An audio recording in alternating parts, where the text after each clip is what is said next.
न मन्त्रं नो यन्त्रं तदपि च न जाने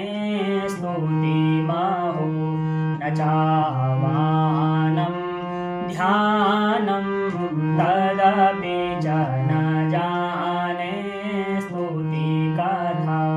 न जाने मुद्रास्ते तदपि च न जाने विलपनं परं जाने माता स्वदनुशरणं क्लेशहरणं विधिरज्ञानेन द्रविण विरहेणालसतया विधिया सख्यात्वा तव चरणयोर्याच्युतिरभूत्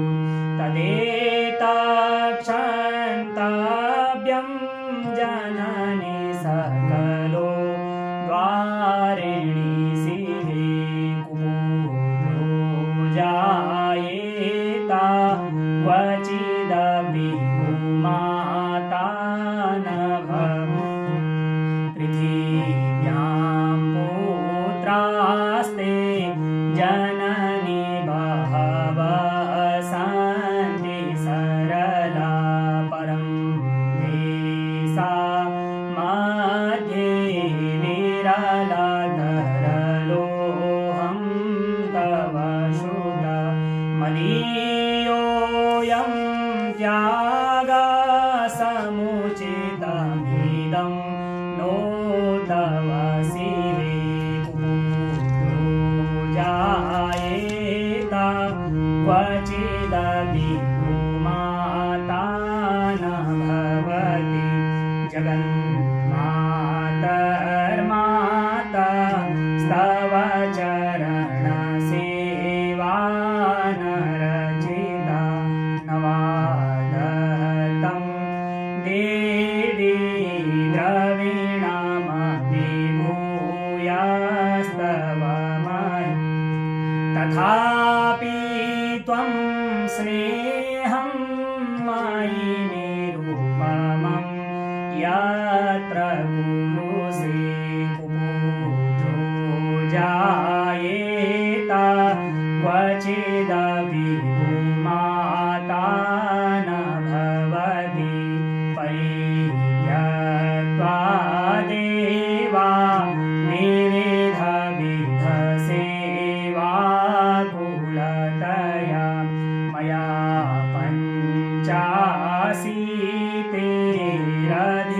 पञ्चाशीतेरधिकमपने ते तु वयसि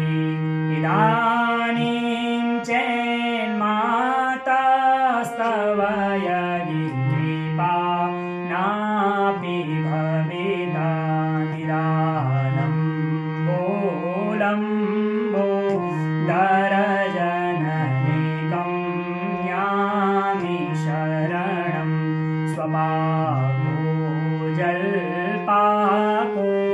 भवति मधुपाकोपमगिरा निरातङ्को रङ्को विहरति चिरं कोटिकनके तवापर्णे कर्णे विशति मधुवर्णे फलमिदं जनः पूजानीते जननि जपनीयं जपविधु चिताभस्मालेपो गरलमसनं दीपटधरो जटाधारी कंठे भुजगबलिहारी पशुपति कपालीभूते शोभजति जननी सेकपदवी भवानी त्वत्पाणि ग्रहणा